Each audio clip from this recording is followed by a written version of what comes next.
The book of Genesis, chapter 21. Now the Lord was gracious to Sarah as he had said, and the Lord did for Sarah what he had promised. Sarah became pregnant and bore a son to Abraham in his old age. The God had promised him.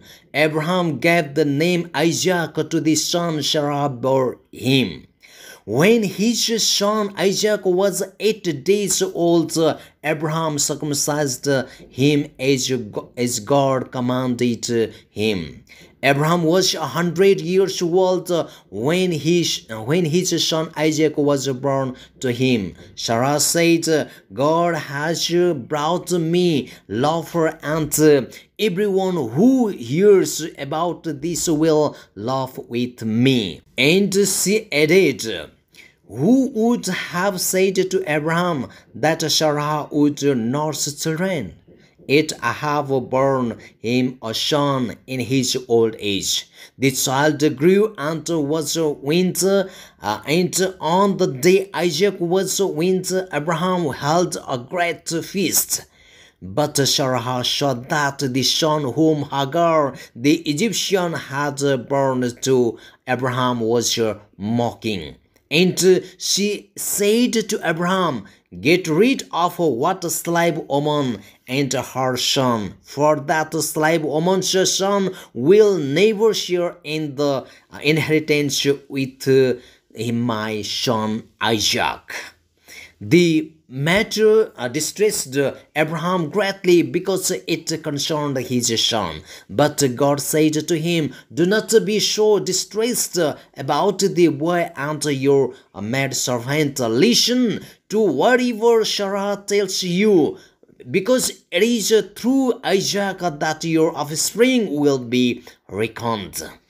I will make the son of the maidservant into a nation also, because he is your offspring.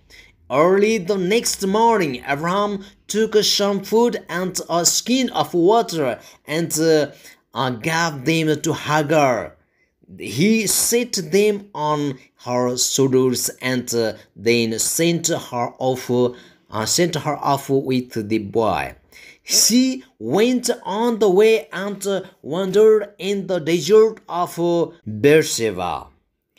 When the water in the skin was gone, she put the boy under one of the bushes.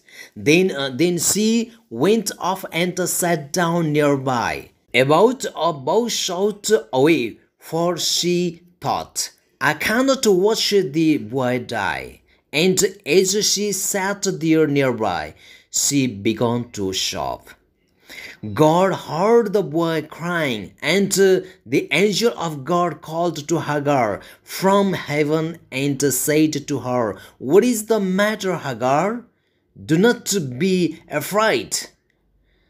God has heard the boy crying as he lies there.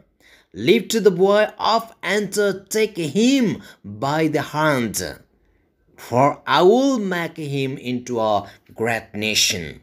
Then God opened her eyes and she saw a well of water. So she went and filled the skin with water and gave the boy a drink.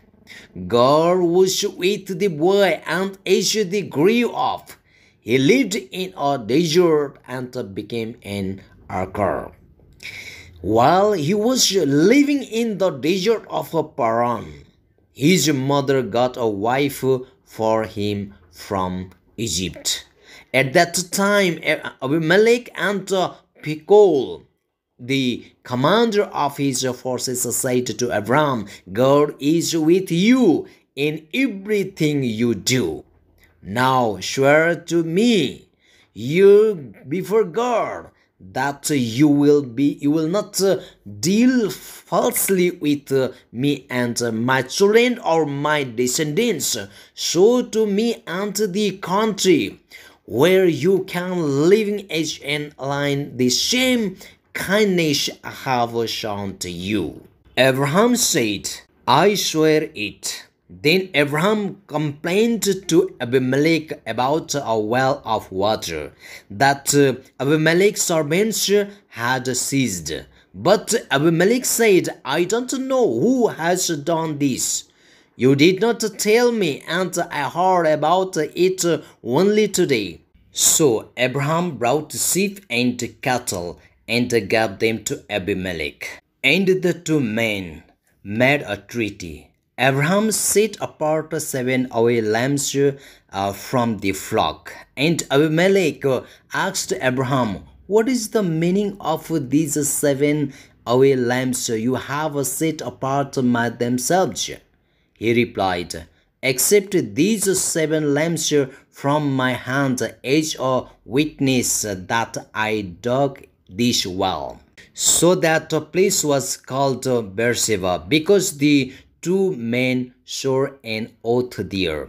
After the treaty had been made at Beersheba, Abimelech and Pekol, the commander of his forces, returned to the land of the Philistines.